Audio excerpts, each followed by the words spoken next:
Bonjour à toutes et à tous. Voici une nouvelle production orale de Delphes B2 et j'ai une grande nouvelle à vous annoncer.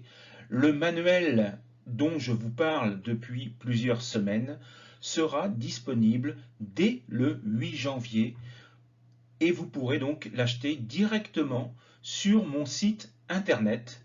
Je vais vous en parler un peu plus tard. Donc le sujet que je vais vous proposer aujourd'hui est extrait de ce manuel. Il s'agit d'un sujet sur l'école et sur le fait que beaucoup de personnes en France décident de ne pas scolariser leurs enfants et préfèrent donc que l'enseignement soit fait à la maison. Nous allons en parler maintenant. Ça y est, c'est le grand jour, mon nouveau manuel est disponible. Il s'appelle donc les 40 productions orales de Delphes B2, Delphes C1. Alors j'y développe surtout des productions orales de Delphes B2, mais pour plusieurs d'entre elles, je propose beaucoup plus d'arguments et donc il est tout à fait possible de les adapter pour le Delphes C1. Donc, en début de manuel, j'explique la méthodologie complète de la production orale de Delphes B2. Je vous donne également les meilleurs conseils pour vous entraîner et pour vous améliorer en production orale. Chaque production orale contient le texte introducteur, celui qui vous sera proposé le jour de l'examen, une petite image humoristique sur le thème, l'énoncé du sujet, les difficultés liées au sujet, tous les éléments de l'introduction, c'est-à-dire la contextualisation, la présentation du texte, le résumé du texte, la problématique et le plan, tous les arguments, les connecteurs que vous pouvez utiliser et des phrases types que vous pouvez apprendre par cœur, et également une conclusion qui se divise en deux parties, le point de vue personnel et l'ouverture. Alors évidemment, le point de vue personnel sera le mien, c'est à vous de l'adapter à votre point de vue, évidemment. Je suis très fier de ce manuel qui m'a pris énormément de temps et j'ai souhaité donc vous proposer une des productions orales qui font partie de ce manuel. Je vais vous y expliquer toutes les étapes du travail et surtout je vais la mettre en relation avec la culture générale qui est indispensable pour pouvoir réussir pour le B2 évidemment, mais également pour le C1 et plus tard, je l'espère pour vous, pour le C2. Donc, encore une fois, merci à toutes les personnes, tous mes élèves qui m'ont permis de trouver les arguments, de trouver les idées qui ont pu être développées dans les productions orales qui vont suivre. J'espère qu'elles vous seront utiles. Un conseil toutefois, ne faites pas du copier-coller, ne les apprenez pas par cœur, ça ne sert à rien. Il faut que vous soyez capable de reproduire ce type de production orale avec vos propres arguments, avec vos propres connecteurs. Je vous souhaite bon courage, travaillez bien et puis, encore une fois, merci pour votre soutien. Voici tout d'abord le texte introducteur. L'école est-elle le meilleur moyen d'apprendre? Pour Nathalie, elle n'est peut-être pas le meilleur moyen, mais elle forme la base de l'apprentissage. Le premier a un rapport avec les sciences, l'analyse, la réflexion, le travail intellectuel. Le rôle de l'école est de faire aimer aux enfants la culture, l'art, la lecture, et surtout l'ambition et l'envie d'y croire et de se réaliser. À cela, Rémi répond « Exact. Sauf que je trouve qu'on devrait ajouter quelques matières. J'en ai appris des choses à l'école, trouver des solutions à des problèmes, conjuguer le verbe tel, etc. Mais est-ce qu'on nous a déjà appris, par exemple, comment recoudre le bouton de chemise? J'ai un bouton qui éclate, je ne saurais pas comment le recoudre. On ne me l'a pas appris à l'école.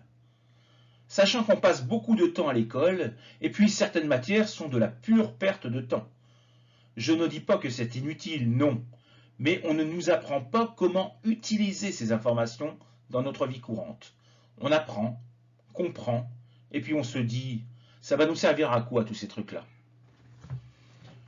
C'est donc à partir de ce texte introducteur que vous allez devoir trouver votre problématique et le thème principal du sujet. Voici maintenant l'énoncé du sujet. C'est généralement presque systématiquement le même, donc vous ne serez pas étonné de le retrouver sur tous les sujets. Vous dégagerez le problème soulevé par le document ci-dessous, vous présenterez votre opinion sur le sujet de manière argumentée et vous le défendrez. Dans un deuxième temps, vous répondrez aux questions des membres du jury. Voyons maintenant quelles sont les difficultés spécifiques du sujet que je vous propose aujourd'hui. Ce sujet nous parle de l'enseignement en France. Et il est donc très important que vous connaissiez les caractéristiques de l'enseignement de l'école en France. Car évidemment, toute votre production orale devra être mise en place et contextualisée en France et pas dans votre pays. Alors pour celles et ceux qui vivent en France et qui ont par exemple des enfants qui sont scolarisés en France, vous connaissez évidemment le système scolaire français, mais pour les autres, ce n'est pas évident. Donc il faut que vous lisiez régulièrement, que vous vous renseigniez régulièrement sur les caractéristiques de l'enseignement en France. Alors en France, l'enseignement est obligatoire, mais pas l'école. Cela signifie qu'il est tout à fait possible pour des parents de ne pas envoyer leurs enfants à l'école s'ils apportent la preuve qu'eux-mêmes sont capables de lui apporter les compétences nécessaires et d'atteindre les objectifs fixés par le ministère de l'Éducation. Cet enseignement peut donc être mis en place par les parents eux-mêmes, par des professeurs particuliers ou par des organismes d'enseignement à distance comme le CNED. Ce texte nous propose deux opinions différentes sur le rôle que doit jouer l'école pour les futurs citoyens que sont nos enfants. Mais les arguments qui sont proposés par les deux personnes ne sont pas suffisants. Et vous devez donc être capable d'en proposer d'autres. Pour un sujet comme celui-là, vous avez deux plans possibles. Soit vous choisissez les faiblesses puis les forces de l'école, et vous restez le plus proche possible du texte déclencheur, soit vous estimez que la question ne se pose pas, pour vous l'école doit être obligatoire, et vous développez le plan problème, conséquences, solution. Voyons maintenant le développement de l'introduction. Je vous rappelle que l'introduction doit comprendre 5 parties différentes.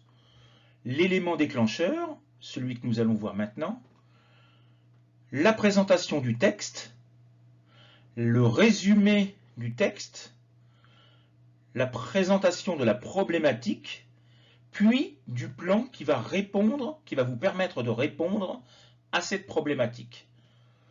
Voyons tout d'abord donc cette première partie qui est l'élément déclencheur. Alors un élément déclencheur, c'est en fait un événement, un fait divers, qui montre que le sujet dont vous allez parler est actuel, qu'il est important aujourd'hui, en 2022, et donc il faut que vous soyez capable de faire référence à un événement qui en apporte à la preuve. Alors je vous ai fourni ici un exemple. Vous pouvez tout à fait vous référer à la décision de M. Macron, donc le président de la République française, suite à l'assassinat d'un professeur d'histoire par l'un de ses élèves, de supprimer la possibilité pour les parents de mettre en place l'enseignement directement chez eux, et donc de ne pas envoyer leurs enfants à l'école. M. Macron souhaite que ce droit soit supprimé et que tous les enfants aillent à l'école. Donc voici un exemple d'ouverture et de mise en contexte. La loi autorise tout Français à ne pas scolariser son ou ses enfants s'il apporte la preuve qu'il est capable d'assumer l'enseignement à domicile. Pourtant, M. Macron, conscient qu'il est important que les élèves soient initiés au civisme et à la laïcité, souhaite revenir sur ce droit et rendre l'école obligatoire pour tous. Voyons maintenant la deuxième partie de l'introduction, la deuxième et la troisième, c'est-à-dire la présentation et le résumé du texte. Donc une chose importante qu'il faut savoir, c'est que vous devez systématiquement relier chacune de ces parties de l'introduction les unes avec les autres. Et il faut que vous le fassiez avec des connecteurs ou des phrases types que vous pouvez apprendre par cœur. Voici comment relier la contextualisation que nous venons de voir, c'est-à-dire l'élément déclencheur, et le texte sur lequel vous allez devoir développer votre argumentation. Vous pouvez utiliser la phrase que je mets systématiquement en bleu, c'est-à-dire en bleu, ce sera ce que vous devrez dire, vous, le jour de l'examen. C'est d'ailleurs le sujet de l'article de journal que je viens de tirer au sort et pour lequel je vais vous présenter mon point de vue. Donc là, vous avez déjà relié l'élément déclencheur à la présentation du texte que vous allez faire maintenant. Et donc ensuite, vous devez présenter ce texte, c'est-à-dire en faire un résumé rapide en quelques lignes, jamais plus d'une minute, et revoyez toujours la méthodologie complète en début de manuel si vous avez quelques doutes. Voici un exemple de résumé du texte introducteur. Cet article s'intitule « L'école est-elle le meilleur moyen d'apprendre ?» et il a été publié sur le site internet Casafree. Deux internautes apportent leur opinion personnelle sur le rôle de l'école en France, sur ses faiblesses et sur ses forces. Voyons maintenant l'introduction de la problématique qui sera suivie ensuite de la présentation du plan. Encore une fois, chacun de ces éléments devra être relié au précédent et au suivant. Ce texte nous permet de nous poser la question suivante.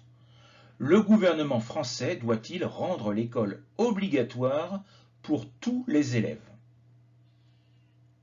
Et ensuite, donc, vous allez le relier avec la partie suivante en disant « Afin de répondre à cette question, nous verrons dans un premier temps pourquoi certains parents ne souhaitent pas que leurs enfants suivent un cursus normal à l'école, c'est-à-dire en fait les problèmes qui sont liés à l'école.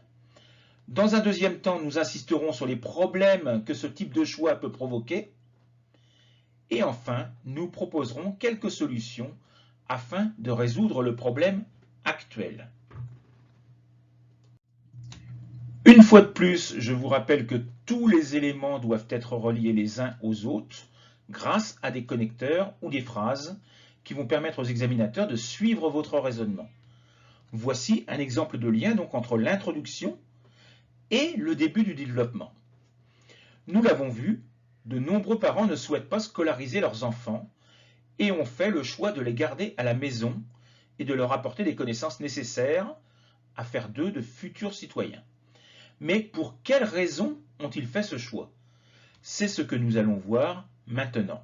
Et là, donc, vous voyez, je viens de relier l'introduction au début de mon développement, c'est-à-dire les arguments des personnes qui ne souhaitent pas envoyer leurs enfants à l'école.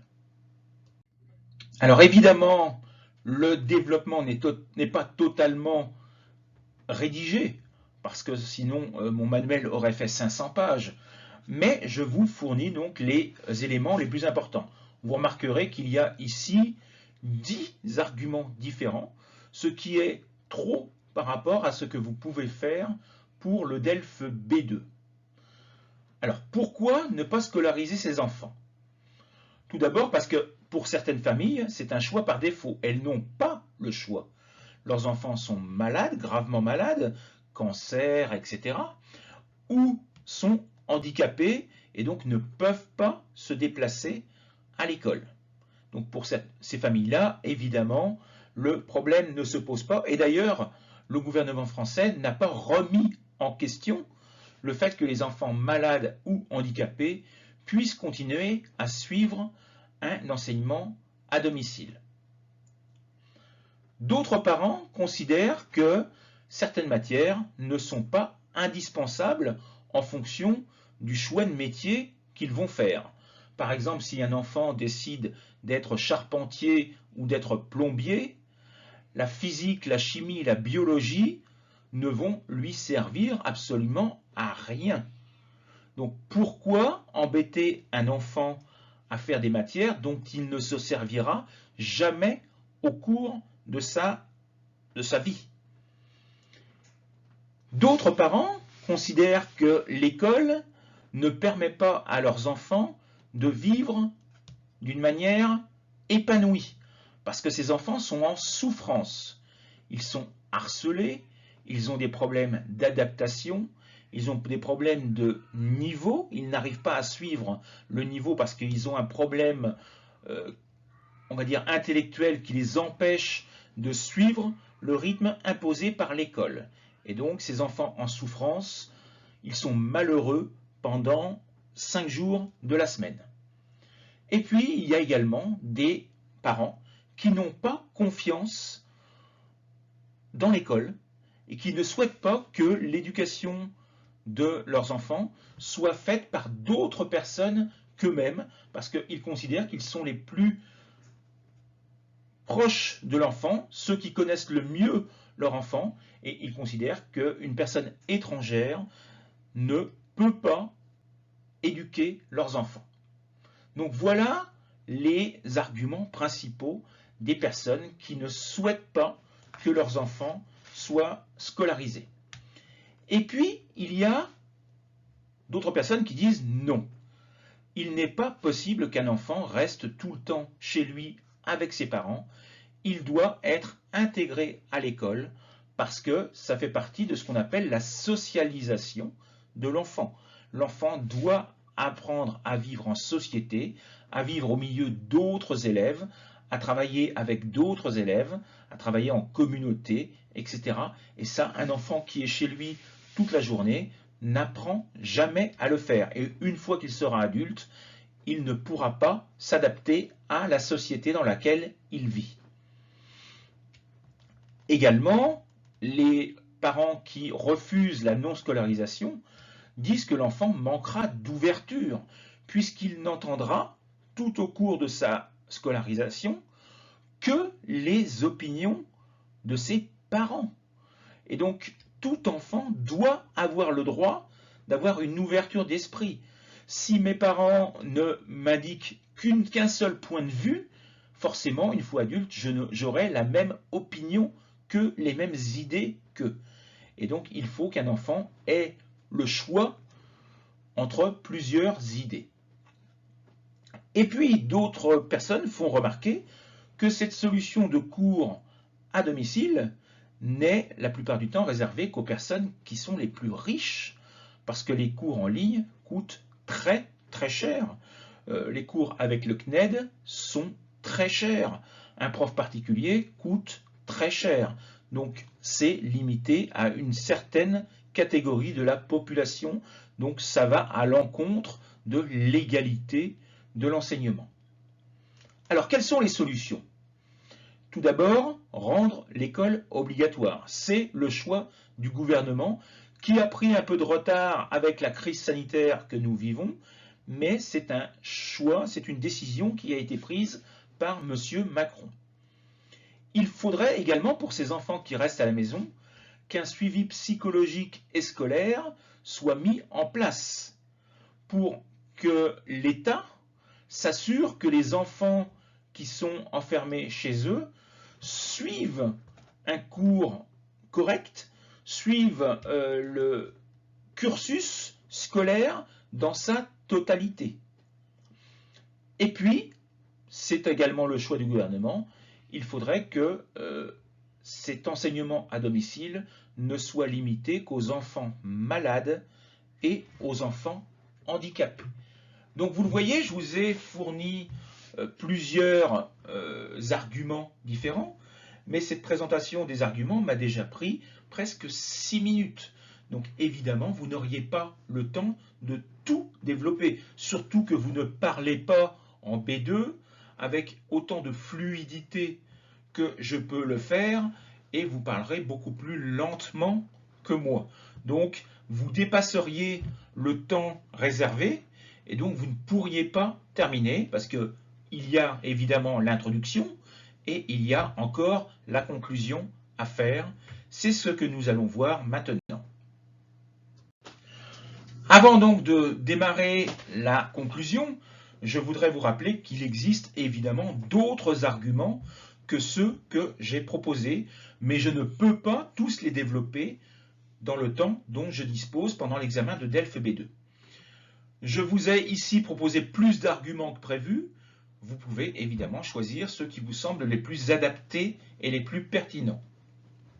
Je vous rappelle que tous les arguments doivent être reliés les uns aux autres par des connecteurs qui sont indispensables. Si vous acquérez mon manuel, vous verrez qu'il y a toute une méthodologie où je vous fournis de nombreux connecteurs qui peuvent être utilisés et que vous pourrez donc apprendre par cœur.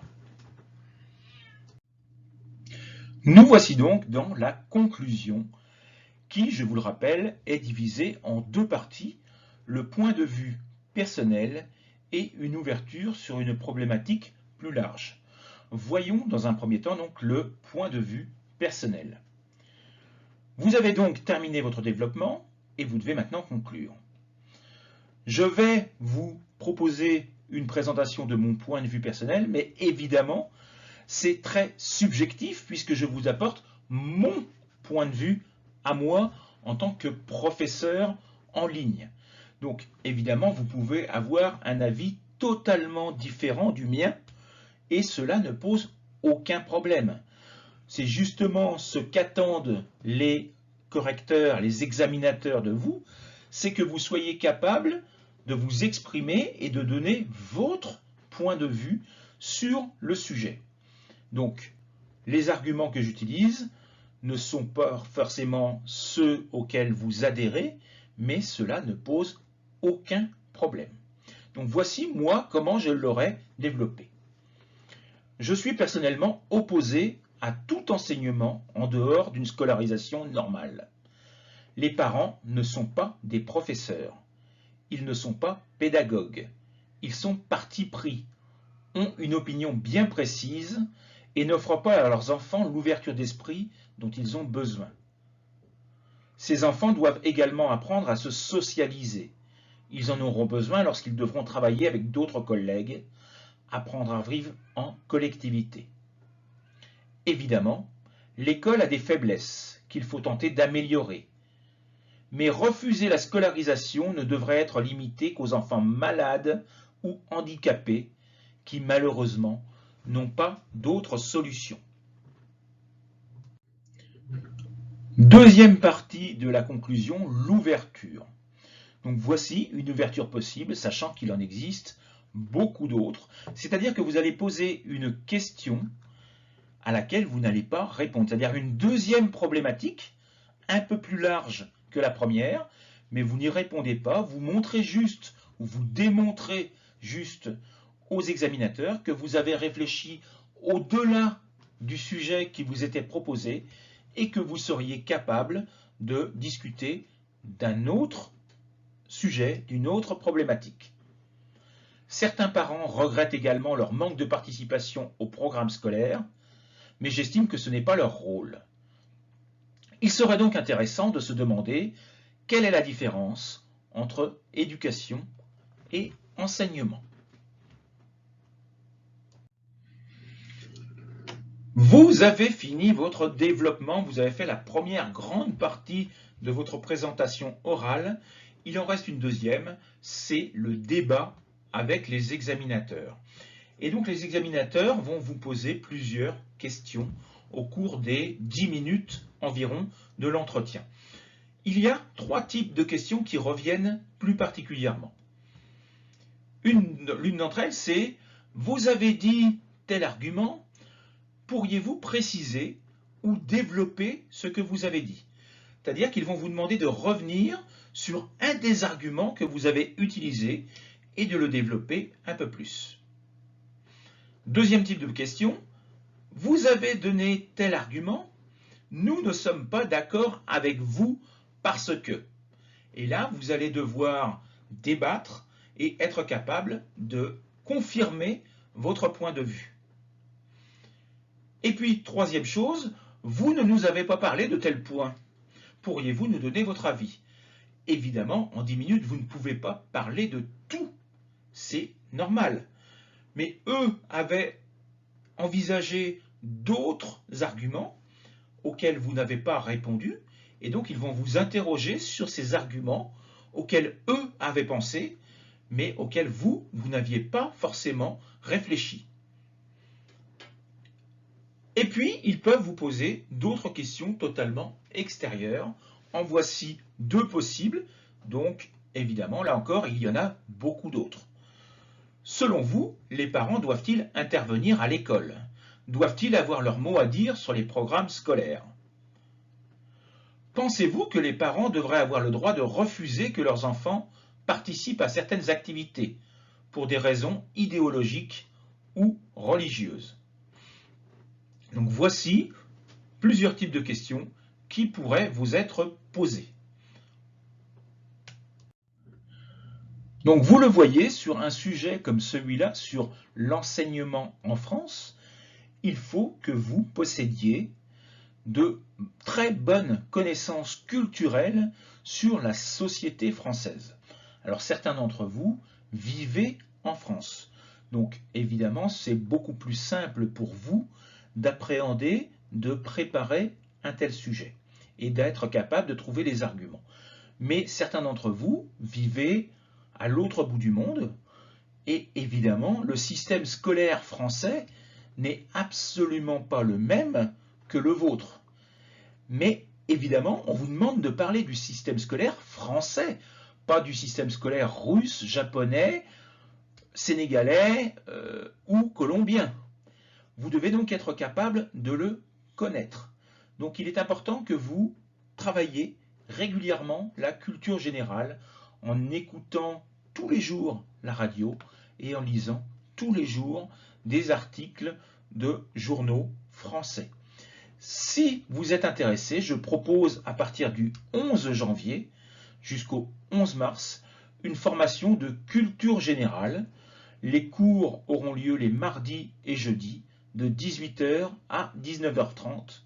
Il ne reste à ce jour, donc au 7 janvier, date à laquelle j'enregistre cette vidéo, il ne reste que 4 places disponibles.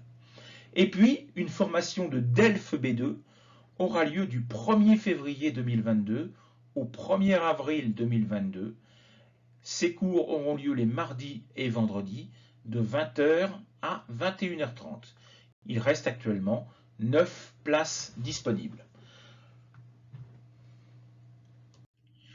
Si vous souhaitez me contacter ou vous inscrire pour les formations ou acheter le manuel donc, qui va paraître demain et dans lequel vous retrouverez cette production orale que je viens de vous présenter, vous pouvez donc acheter le manuel sur mon site internet Apprendre le français avec Bruno. Vous allez dans l'onglet boutique en ligne et vous trouverez ce manuel donc dès demain, le 8 janvier. Vous pouvez également me contacter par mail à brunomillet1204@gmail.com. Vous trouverez, vous le savez certainement, de nombreuses vidéos sur ma chaîne YouTube et de nombreuses ressources également sur ma page Facebook. Merci beaucoup de m'avoir écouté. Je vous souhaite une bonne soirée, bon courage et à bientôt. Au revoir.